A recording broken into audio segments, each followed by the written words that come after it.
أم كلثوم لما قالت طول عمري بخاف من الحب وسيرة الحب، كان زي ما تكون بتوصف اللي في قلبي. أنا كنت كده، بخاف من الحب، بخاف أتجرح، بخاف أتظلم. جوايا كنت عايشة أجمل قصة حب مع حد بتخيله. كنت بقعد أتخيل وأنا بتكلم معاه وبحكيله، بتخيل نظرته ليا اللي كلها رجولة واحتواء. بس كل ده كان في خيالي بس، عمري ما عشته في الواقع. يمكن عشان الواقع دايما قاسي، والقصة اللي كانت في خيالي كانت دايما أجمل. اسمي هدى، اتخرجت من الجامعة وبدأت الرحلة العظيمة في إني ألاقي شغل مناسب. وفي مرة وأنا راجعة من انترفيو في شركة من الشركات، لقيت البواب ومعاه 2 رجالة شايلين شنط وطالعين بيها العمارة. يبقى في حد أجر شقة في العمارة، أصل العمارة كان فيها 3 شقق معروضين للإيجار. قربت منهم عشان أطلع السلم، بس هنا الزمن كله وقف. الناس كلها اختفت.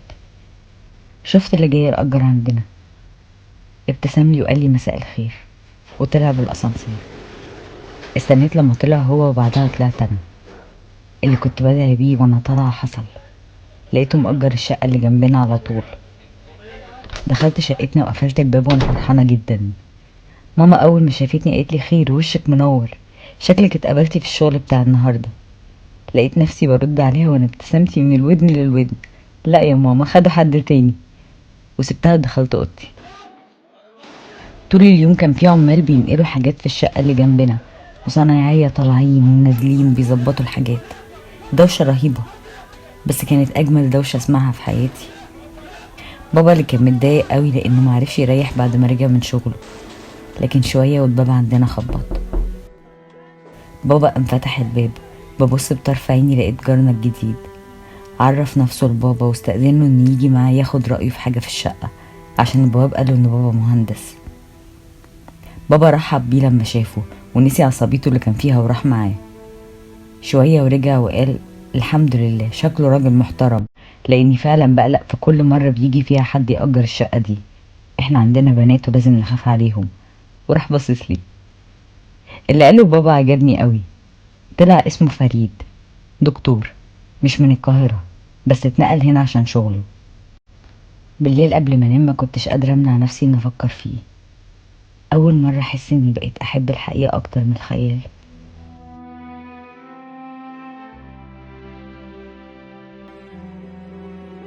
نمت وصحيت تاني يوم من بدري، ورايا مشاوير كتير. فتحت الباب لقيته قدامي. قال لي صباح الخير، وركبنا الاسانسير مع بعض ونزلنا. ابتسمت له وابتسم لي، وكل واحد مشي في طريقه. خلصت مشاويري ورجعت. مع الوقت اتعرفنا على بعض وبدأنا نتكلم. حبينا بعض قوي. دخل البيت من بابه وتقدم لي. ما كانش معاه حد من اهله عشان باباه ومامته ماتوا من زمان، بس قال لنا اهله اللي في البلد هيجوا في فرحنا ان شاء الله. اتخطبنا وطلب مني اني ابطل ابهدل نفسي في مشاوير الشغل بتاعتي، وانا وافقت. يعني هو انا هبقى وكيلة وزارة؟ البيت اهم، هو اهم. احلى حاجة اكتشفتها فيه انه بيعرف يعمل اكل يجنن، بس ما كانش بيعرف يعمل رز او مكرونة، بس تاكل من ايده احلى لحمة ممكن تاكلها في حياتك، وبطرق كتير جدا.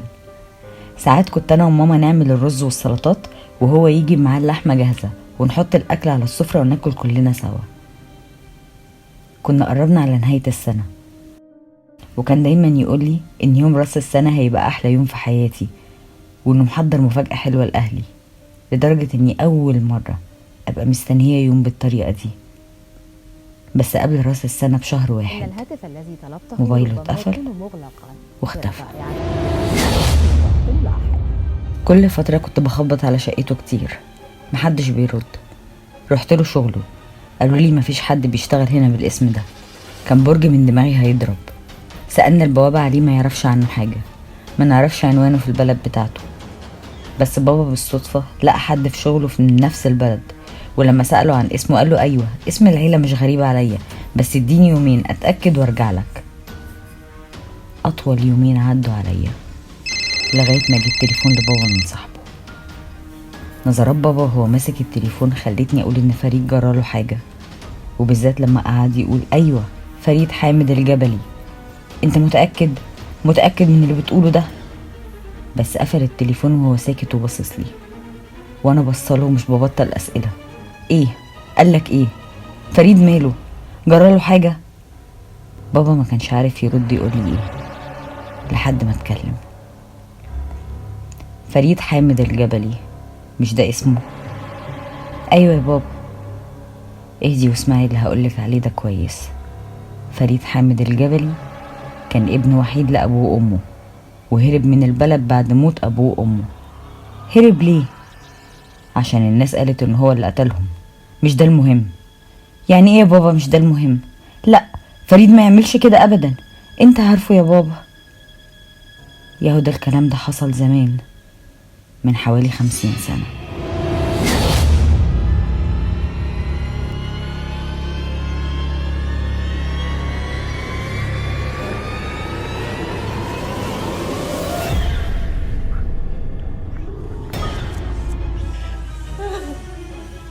يعني ايه؟ يعني الولد ده بيكذب حتى في اسمه وشغله. احنا اتسرعنا ووثقنا فيه ودخلناه بيتنا، لا وكنا هنديله بنتنا كمان. الموضوع ده اتقفل، ولو ظهر تاني محدش هيتعامل معاه غيري.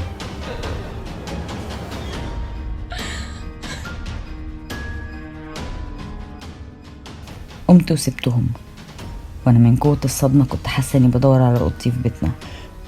جريت على اوضتي وانا دموعي سابقاني. بعد ما كنت في سابع سما نزلت بمنتهى القسوة لسابع ارض. كان حلم جميل وصحيت منه، كان احلى كدبة صدقتها، كان كل حاجة في حياتي، وخد روحي مني ومشي. الايام عدت ما بين عياط واكتئاب، ما كنتش باكل ولا بنام.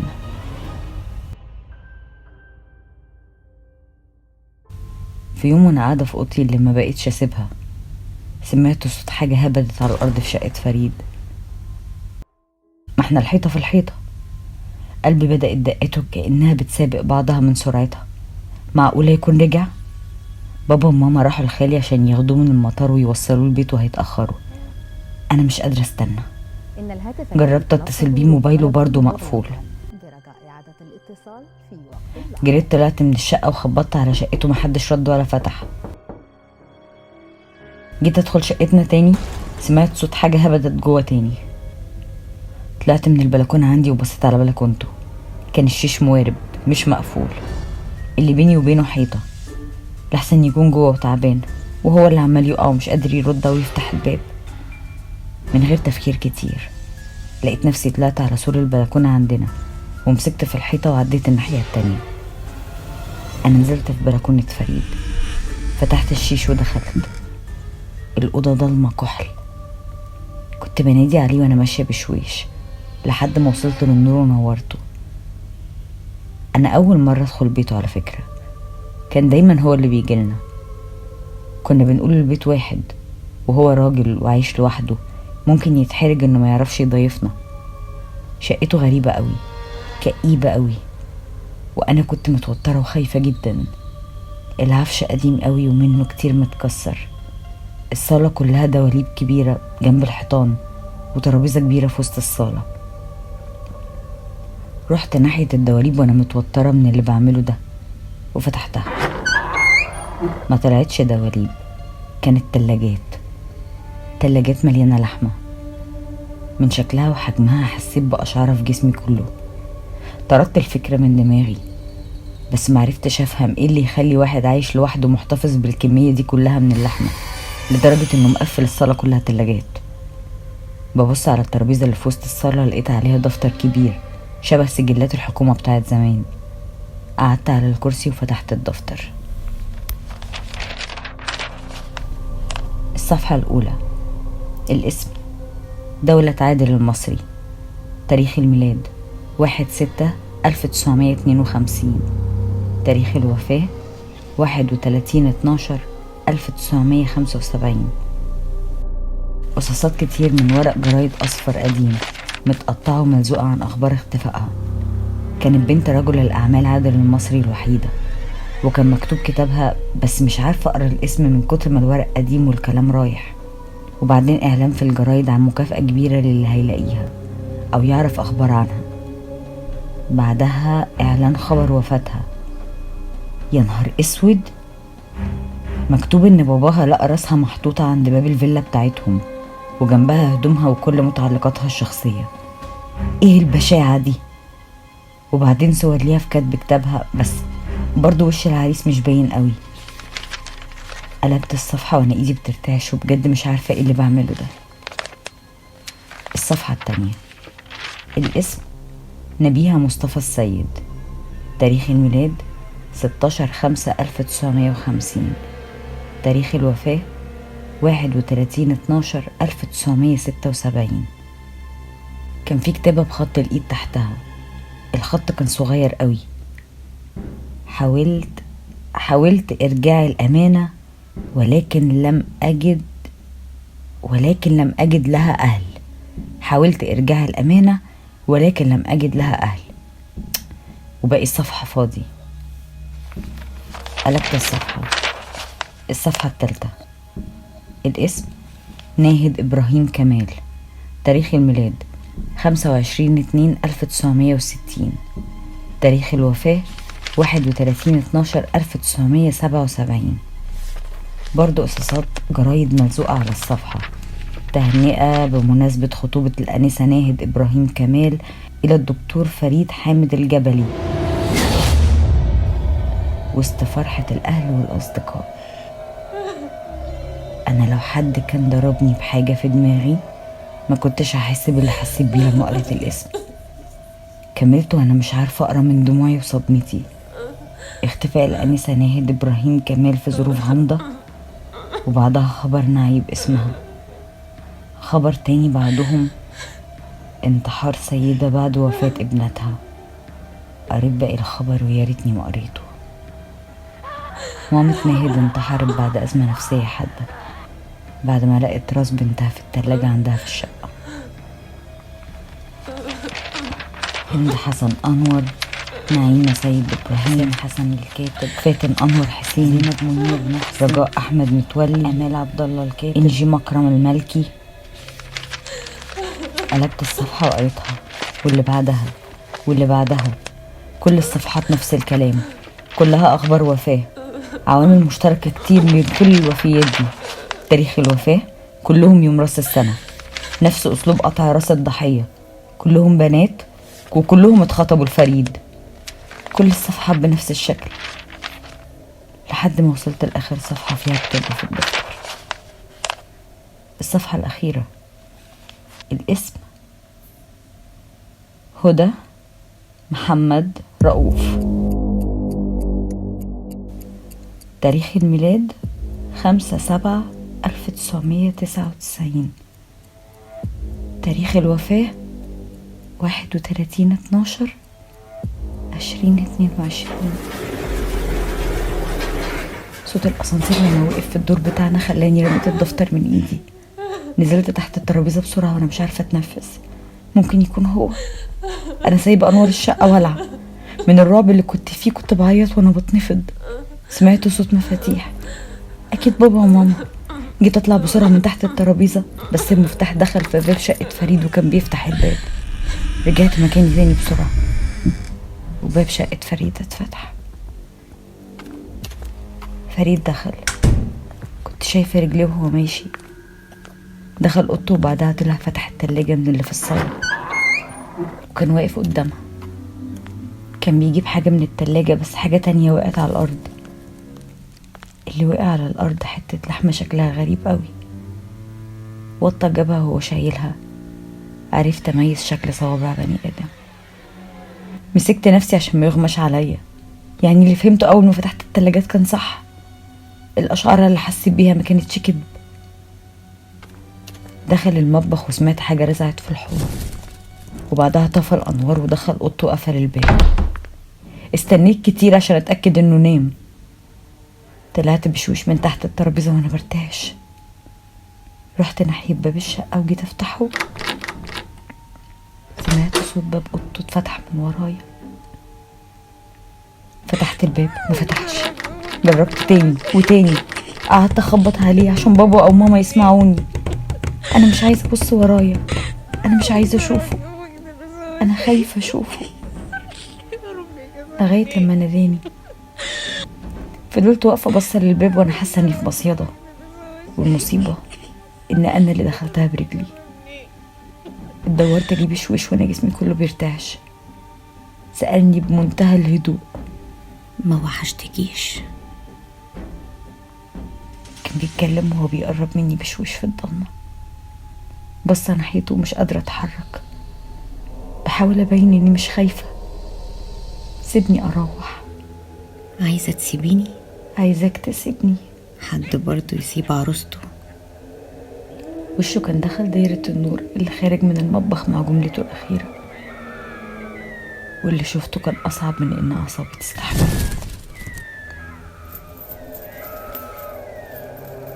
لما فقت كنت مربوطة من إيدي ورجلي في سلاسل ومتثبتة على حيطة في أوضة صغيرة. الأوضة دي أنا واثقة إنها مش في الشقة. هيعمل فيا إيه؟ سمعت صوت خطوات من بره جاية على الأوضة، خطوات راجل عجوز اللي بيزح على الأرض. عملت نفسي إني لسه ما فقتش عشان أشوفه هيعمل فيا إيه. شوية والباب اتفتح بشويش. بطرف عيني لمحت راجل عجوز، ظهره محني، ماشي بالعافية، وكان في إيده كوباية. مشي بشويش لحد ما وصل عندي، حط الكوباية على الأرض وطلع من جيبه شنطة قماش، حط إيده جواها. وفي اللحظة اللي بعدها كان دبوس بحجم بنسة الشعر مغروس في ايدي. صرخت وانا بحاول ابعده عني وافك نفسي من السلاسل، لكن هو ولا كأن فارق معاه كل ده. كان عمال يقول حاجة واحدة بس: على العهد تقبلوا مني. وبمنتهى الهدوء غرز دبوس تاني في دراعي، وتالت ورابع، وبعدها وطى جاب الكوباية اللي على الأرض وشال أول دبوس وقعد يملاها من دمي اللي نازل من مكان الدبوس، وعمل كده في باقي الدبابيس. ومع وعي اللي كان بيروح مني هو بدأ يتكلم: أنا فريد حامد الجبلي. أكتر حاجة بخاف منها هي الموت، مع إنه الحقيقة الوحيدة اللي في حياتنا. حاولت كتير إني أعرف سببه، جربت كل حاجة ممكن حد يتخيلها، وطبعا ما كانش كلها مشروعة. ما هي الغاية تبرر الوسيلة، والكل حاجة تمن، والعلم تمنه غالي دايما. تمن المعرفة غالي. ايه اللي ممكن يخلي واحد كان لسه بيتنفس وبيتحرك وبيفكر ويحلم مرة واحدة يقع زي اللعبة اللي فضيت بطاريتها؟ ما كنتش عايز ده، ما كنتش عايز اموت. السر الأعظم للروح محدش قدر يكتشفه، بس الخلود موجود. إبليس مخلد. اسمي فريد، وكنت فعلا فريد في كل حاجة، دايما مختلف عن اللي حواليا، مش تعالي، بس فعلا أنا مميز. وخسارة أني أموت زي باقي المخلوقات اللي ملهاش حيلة غير إنها مستنية بطاريتها تخلص على غفلة. كنت مستعدة أعمل أي حاجة عشان أحافظ على الحاجة اللي لو راحت مني مش هعرف أرجعها تاني. روحي كانت أغلى من أي حاجة وأي حد. جربت كتير، ومع إني بخاف من الموت لكن ما لقيتش القتل صعب. كان عندي قناعة إني لو خدت الروح من حاجة عايشة أقدر أنا أستفيد بيها.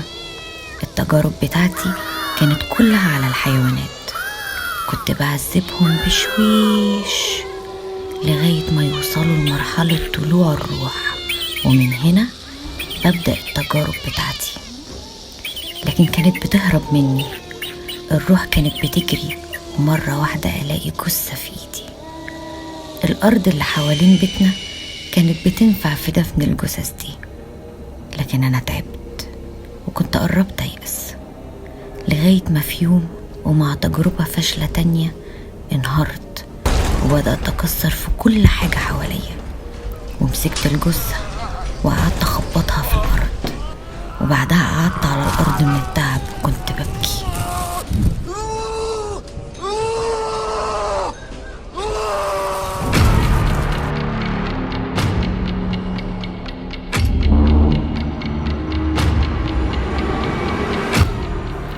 إبليس مخلد. إبليس افتح باب لا يدخله ساجد. 5 كلمات بحروف كلمة إبليس. مخلد وحروفها كلمات شرط على الفاني. فالمخلد ماكر خاين لاعن داني. مفتاح باب إبليس رصين، إذا انفتح الباب فالخلود. الصوت كان طالع من كل مكان في الأوضة، لدرجة إني استغربت إن محدش من أهلي صحي. أنا ما كنتش خايف، كنت بركز في كل الكلام اللي بسمعه لأني هنفذه.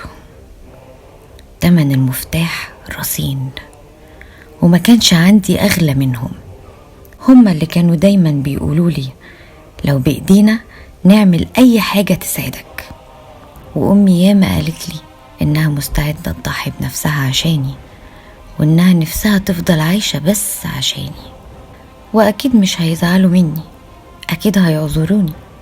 يعني إذا ما كانش أبويا وأمي سامحوني لما أتبعهم، مين هيسامحني؟ طلعت من أوضتي ودخلت المطبخ بشويش. أول مرة أحس بالثقة في اللي بعمله. طلعت السكينة من الدرج وطلعت المسن. اللي عايش في الأرياف بالنسبة له الذبح مش صعب. ياما ذبحت. أبويا كان كل سنة يذبح ويوزع على أهل البلد كلهم، وكان بياخدني معاه أصلي ابنه الوحيد. كانوا فرحانين بيا قوي لما بقيت دكتور، لدرجة إن أبويا عزم البلد كلها على أكل لمدة 3 أيام لكل الناس من كتر فرحته بيا. خدت السكينة ورحت أوضتهم وفتحتها بشويش. رحت عند أبويا الأول، وفي أقل من الثانية كان الدم طالع نوافير من رقبته. أمي صحيت وصرخت من المنظر وأنا ماسك راسه في إيدي.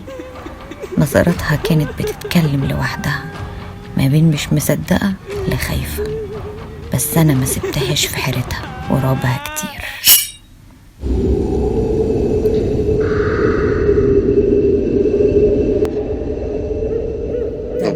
تم قبول القربان من الخائن. مع كل سنة قربان دماء عذراء لك جسدها غذاء، وتعود الرأس من حيث أتت.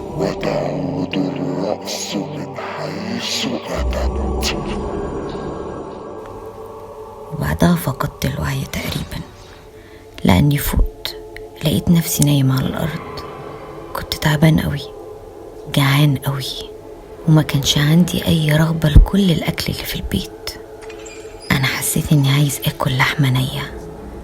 ما كنتش لسه مستوعب التغيير اللي حصل لي، بس بدأت استوعبه لما لقيت نفسي داخل على جثة أبويا وأمي وبنهشها زي الحيوانات اللي عمرها ما شافت أكل. كنت حاسس إني باكل عشان أعوض أيام من غير أكل، بس كان لازم أتأقلم على حياتي الجديدة. وعدت الأيام وصحيت في يوم على صوت صريخ من جوه البيت عندنا. كانت خالتي اللي معاها مفتاح بيتنا، ودخلت لما أمي قعدت أيام ما تكلمهاش ولا تزورها. وعلى صريخها لمت أهل البلد كلهم. قمت ومن غير تفكير جريت من وسطهم، هما لسه بيتجمعوا على بقايا الجثث والدم اللي في كل حتة. جريت وهربت من البلد كلها، وآخر حاجة سمعتها الفاجر اللي قتل أبوه وأمه.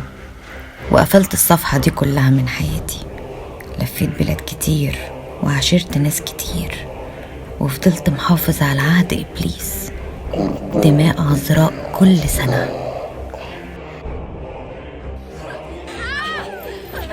صرخت فيه وترجيته يرحمني ويفكني، اترجيته يخليني أمشي، وأنا هقفل بقي ومش هجيب سيرة لحد على اللي حصل. لكن هو كمل للآخر، ولا كأني كنت بتكلم، ولا كأني كنت بموت من الوجع. بعدها حط بلاستر مكان كل دبوس واداني ظهره، وكمل بمنتهى الهدوء وخرج برا الأوضة.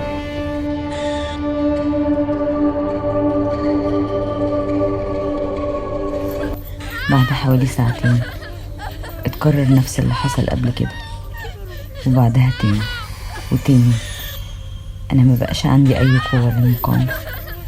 خلاص، اللي عايز يعمله بقى. انا ما بقتش فارقة معايا حاجة. انا اللي عايزة اني اموت بسرعة بدل الموت البطيء اللي انا فيه ده. لغاية لما لقيته دخل. كان هو المرة دي فريد، وقرب مني في هدوء، وكل اللي قدرت اقولهوله ارحمني. كان في ايده صندوق هدايا، وفي ايده التانية بوكيه ورد. حط الحاجات اللي في ايده على الارض وبدأ يفكني. انهارت من العياط، ولما فك اخر سلسلة ربط ايديا وقعت على الارض. انا رجلي مش قادرة تشيلني، وفي وسط عياطي قلت له صدقني مش هقول اي حاجة لحد، بس ارحمني وسيبني امشي. طب ويهون عليك احتفل براس السنة لوحدي. كل سنة وانتي طيبة.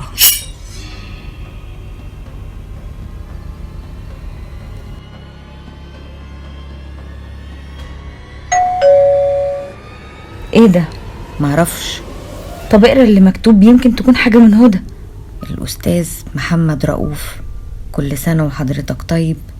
تم تسليم الأمانة. معناه ايه الهبل ده؟ طب افتح الصندوق شوف فيه ايه.